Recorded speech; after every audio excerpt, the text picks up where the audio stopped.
Fox News Minnesota. Hey, good morning. I'm Maria Lisignoli, and it's 11 o'clock live in the WCCO newsroom. Thanks for joining us here at the live desk. Well, we are minutes away from crowning a new winner in Minnesota's Name a Snowplow contest. I think this is becoming one of the state's favorite winter traditions. You're taking a live look now at the Cedar Truck Station in Richfield, where Governor Tim Walz is about to announce the winner. You're looking at the back of Governor Walz's head right now. But while we're waiting for him to take the podium, let's take a look at some of the top contenders. I love this. The Department of Transportation revealed 50 finalists late last month. More than 7,300 names were submitted. Some of the finalists honor Minnesota sports, as like Anthony Sledwords, Rudy Gobert, and then Skull Plow is on there too. There's also nods to celebrities like Bob Chilin, Chili Eilish, not Billie Eilish, and then Melton John, and of course Notorious B.I.G. Other names include De Iceman Cometh and Hot to Snow. The winner will be announced soon. As you can see, it looks like the governor is getting ready to take the podium, but Anthony Sledward will announce that as soon as they do it. Is that the winner? Yeah, that was the one. I don't know if Anthony Sledward is the winner, but I'm seeing a banner release there. That could be it. I'll wait for the governor to officially announce it before confirming that, but I mean, that's the only one that has a banner, so you might assume. Okay, we'll move on for now, but we will bring you the governor right when he takes the podium. Okay, yeah. Okay, another governor, Wisconsin governor. We'll get started soon. Just some real quick for awareness. The plow behind me, Anthony Sledwords, is our newly named plow this year for the Twin Cities Metro. On this side, Barbie's Dream Plow, that was one of the winning names last year, so you do see that we keep our names on the plows each year. And then on this side, we have an employee-led name. It's WACTA, which means watch out. So we've got 4 of those types of plows statewide. So without further ado, I'll get this started with our Commissioner, Nancy Daubenberger. Yay. Thank you. You got it? Yeah, you got it. Hey, good morning, everyone. I'm Nancy Daubenberger, privileged to serve as the Commissioner for the Minnesota Department of Transportation. Thank you all for being here today for this really fun event. We're excited to announce the new round of snowplow names. And for the announcement of the winning snowplow names, it is now my honor to ask our Governor Tim Walz to come to the podium for that announcement. Welcome, Governor. Thank you. Well, thank you, Commissioner. Thank you, all the MnDOT employees, and we're here especially to thank the folks you see behind us, part of the nearly 1,600 professionals that man and women 800 snowplows across Minnesota. The folks who are out there at the worst times to make sure that everybody gets home safe, everybody's able to travel our roads. And so this is a fun time for us to name plows, which I will tell you, other governors do acknowledge they stole the idea from us at MnDOT. They all do it now, but they even will acknowledge it started here. It's a great opportunity. I want to thank the folks at MnDOT to engage the public, to not take for granted something that's easy to take for granted. True professionals who do incredible work on massive numbers of roads, as I said again, at very challenging times. 12-hour shifts covering 200 miles in these 800 plows to keep our roads. And I think anybody who's lived or traveled anywhere else, one thing we're known for is our roads are clean immediately afterwards. And I appreciate this. I asked this group here, it looks like the snow's going to miss us. They're disappointed because they get out there and take care of it. They want to do this work. And I also followed up and asked, I said, how realistic is the simulator at the state fair where I'm taking off a few mirrors or whatever? And they said much harder in real life. So, but we're excited about this. Minnesotans, thank you for the numbers, the tens of thousands of folks who participated in the names. And I'm always thrilled that Minnesotans are this clever. So you see sitting behind me, last year over here was Barbie's Dream Plow. It was Brat Summer and Brat Winter last year. The new one behind us here for the Metro Plow, Anthony Sledwords, which is just so great. I hope that reaches the right people to know how great that one is. Statewide plows, you're going to see Skoll plow going around for you. Don't You Snow, beautiful. Plowabunga, and You're Welcome, which I think is the most appropriate on so many levels. And so that is a huge thank you to the folks that do this work, the folks who are true professionals that we count on to be able to do that. You see the names listed here. Minnesotans know, and you're going to hear, I'll turn it back to the commissioner for a couple of safety notices while we're here, and then we'll be glad to take some questions. But it goes without saying, give wide berth to these folks. Let them do their work. Don't follow too close. Don't pass them where you can't. They are doing the work to make sure we all get home safely. Don't make their jobs any harder than they already are, and we're just incredibly grateful. With that, I'll turn it back to the commissioner for a couple safety notes. We'll take some questions. Well, thank you, Governor. And each season, we have a lot of fun coming up with and soliciting for very fun, creative names for our snowplows. But also, it is a great opportunity to spotlight the hard work and dedication of our snowplow operators. And I call them snowplow operators because they're not just out there driving plow trucks across the system. They are operating some pretty sophisticated equipment, and it is hard work that they do out there. It's very important work, and we have nearly 1,600 snowplow operators statewide. They're out there clearing the roadways during winter storms, and they deserve, as drivers, our full attention so that we can help keep them safe and they can help keep us safe, as our governor mentioned. So please, again, slow down. Stay back at least 10 car lengths when you see a snowplow out there doing their work. They need that space to do their job, and we want you to stay safe as well. So please give them that space. And even though we haven't had a whole lot of snow this season, hoping for more to come, we've got a lot of winter ahead of us. There have been nearly 40 snow plows who've already been hit by other vehicles out there while they're working. And of course, even one hit is too many. So with more snow coming later this week, we don't want that number to increase. So please help us all stay safe out there. Thank you again, and we stand for questions. That is correct. That is this season.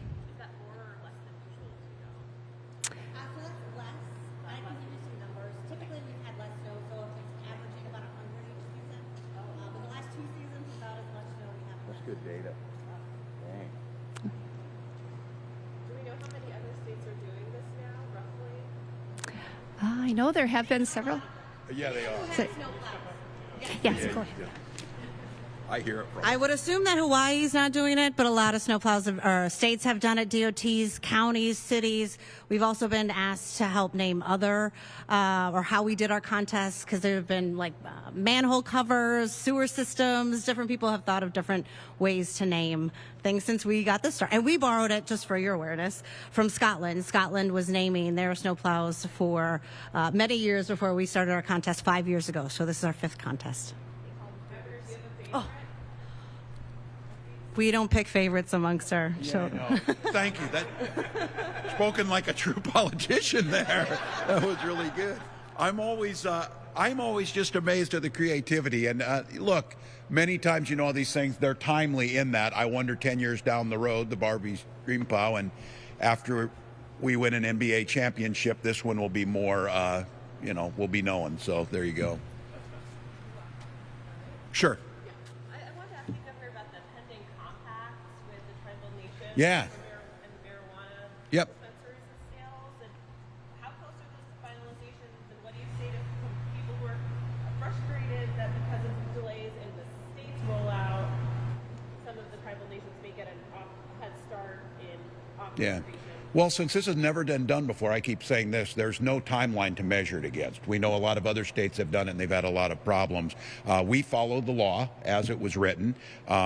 Some of the changes and the delays came because of a court case that was adjudicated. But when it comes to the tribal compacts, this was written into the law. They're being carried out. I'm really grateful for they're out. I think I don't want to get ahead of them. I think they're very close. And I have spoken with all the tribal nations over the last week in my consultations with the presidents and the councils and the chairs, I think they feel very confident that they're getting there. They're great partners in this. They know how to do this. Many of them are ahead, obviously, and that's the way it was set up for them and their sovereignty to be cultivating. So I think we're in good shape, and I think they'll be executed in the near future. And I think that's the first step in a much broader market that is going to be big, and it'll shake itself out over time. All right, you were just listening to Governor Tim Walz, yes, talk about the brand new snowplow sled names of the year, one of them being Anthony Sledwords. More on this coming up today at noon. But I did say Tony Evers because we are live with Tony Evers right now, the Wisconsin governor in New Richmond, which is about 45 minutes east of Minneapolis. He is right now touring a Head Start child care program, and he's going to be speaking to highlight his administration's plans to lower costs for families. As you can see, we have a crew there now, and we'll bring you what he has to say coming up in our later newscasts. Well, happening right now, the funeral of a Minnesota native who was killed in the recent Washington, D.C. plane crash. Let me pull up a picture of Wendy Jo Schaefer. Take a look at this. She passed away. She was on board the American Airlines flight when it crashed on January 29th. She graduated from Matamidi High School in 2007. Her and her husband, Nathan, have 2 sons together. Funeral services are being held this morning at St. Jude of the Lake Catholic Church in Matamidi. Today, the Minneapolis Police Department is honoring Officer Jamal Mitchell on what would have been his 37th birthday. Now, Officer Mitchell was shot and killed in the line of duty on May 30th of last year. He was responding to a call in South Minneapolis. While on scene, he was trying to help a man he thought was injured. That man then shot Officer Mitchell. And today on Facebook, the Minneapolis Police Department wrote, quote, "Today we honor and remember Officer Jamal Mitchell on what would have been his 37th birthday. Officer Mitchell was exceptional, but not the exception. His bravery, dedication, and service to this community set a standard for us all, and he will always be remembered." This afternoon, Minnesota lawmakers will once again try to push forward a parental bill of rights. Now, this proposal also came up in the 2022 legislative session. It didn't go anywhere that year, but it is a possibility this time around. So what does it mean for parents? The proposal would require that all schools send a notice to parents of all classroom materials and seek alternative instruction if they have concerns. Parents can already ask for changes under the current law. This new idea is that schools need to remind parents of that choice and then give them what they're asking for immediately and without cost. Democrats have largely said this is a non-starter to a non-problem. They also say it only puts more burden on schools that are already handling a lot. And Republicans argue it boosts transparency. Lawmakers in the House Children and Families Finance and Policy Committee take up this bill at 3 o'clock this afternoon, and we will give you any updates we have on it in our later newscasts. Okay, I know that it is very chilly outside, and it's currently 3 degrees out there. Yeah, very cold in downtown Minneapolis. Let's check in with next weather meteorologist Joseph Dames for a look at our next weather forecast. Hey, good morning to everybody. Are you ready for some more snow? Is it just me, Maria, or is it actually like this feels like winter right now? I know we went through December, we went through January, we had some moments of snow, but we had warm days, kind of a dry January. Right now, it really feels like it, right? We have plenty of snow on the ground. We've had a lot of cold days recently, and it just kind of feels like we're right in the middle of it. Well, we're kind of getting to the fringe of winter now, but I still have cold air and snow in place, right? Right now, we're just about above average for the month of February. We have a chance to see a little snow today. You can see weather models are trying to push this snow up to the Twin Cities this afternoon. I do think Dakota County probably get some snow, maybe upwards to a ½ an inch. Goodhue County, some of the counties to the south and extended to the southeast will definitely see some snow as well. Highest snow totals down to southeast. We're just clipping a bigger system as it passes by. It's just kind of unloading a little bit of snowfall at us.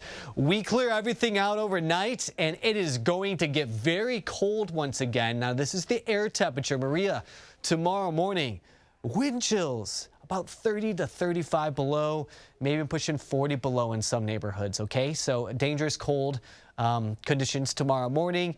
We have to be ready for it. And quite frankly, the afternoon is also going to be pretty cold, all right? Temperatures only in the single digits probably tomorrow afternoon.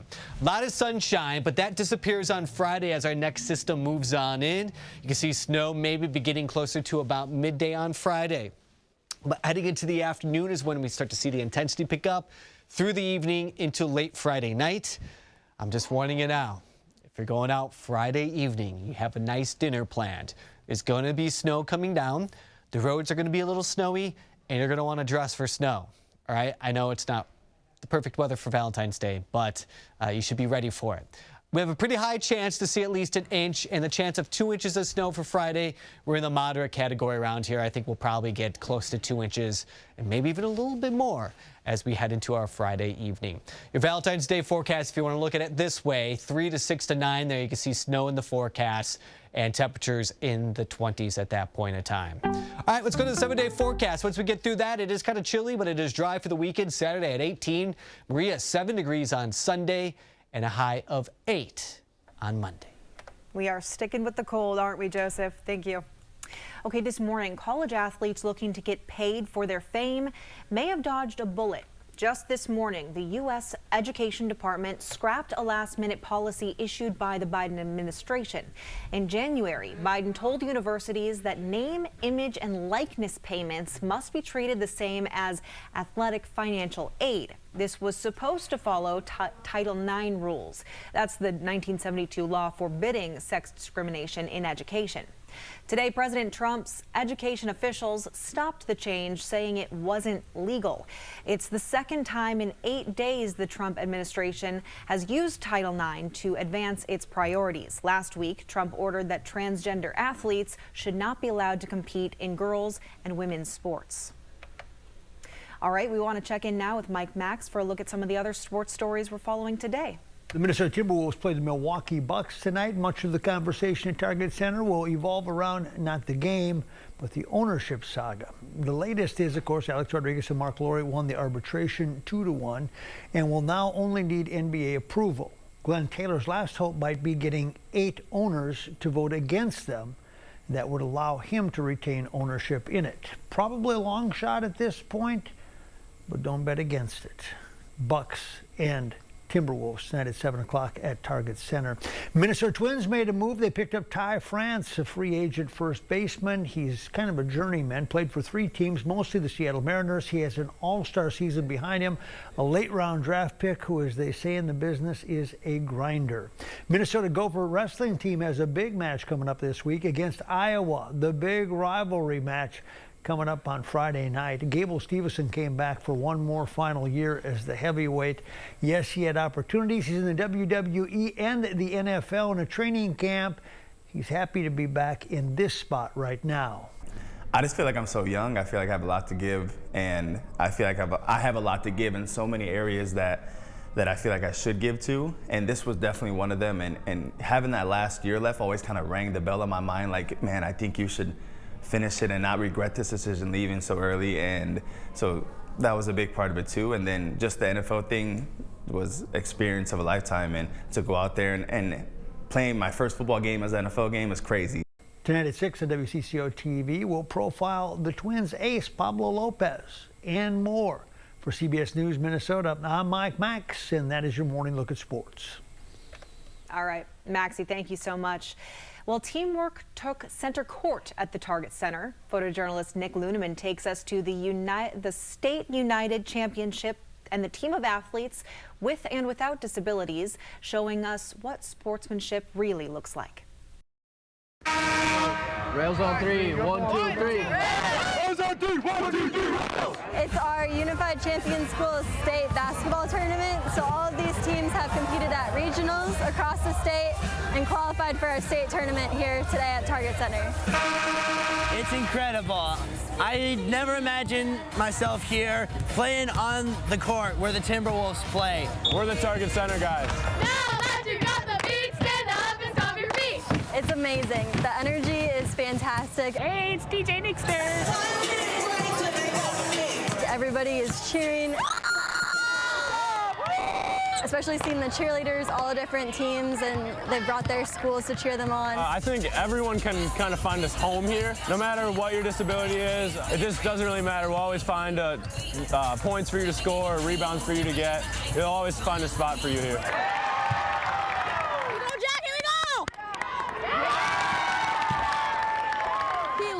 Michael Jackson.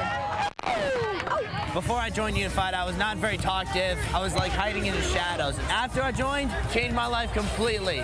So Unified gave me a chance to be the person I am today. Competitiveness kind of goes away to help people. No matter what, win or lose, I still give my support. Happiness, love, and honor. There he goes.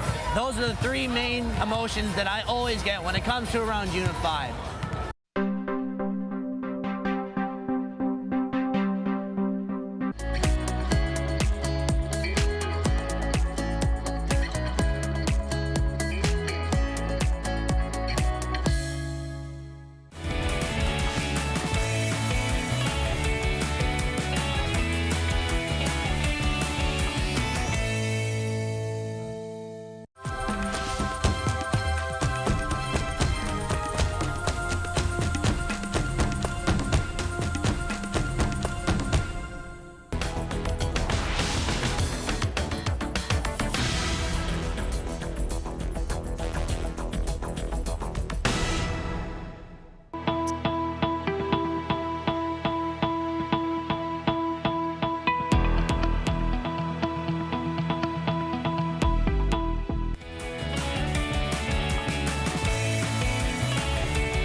We begin this morning with police continuing to look for whoever's behind 6 random and violent attacks taking place in South Minneapolis. They spanned 2 hours while a 25-year-old man fights to survive. Check out this ring video. These 3 men busted down a garage door early yesterday morning when the next door neighbor came to the window to investigate.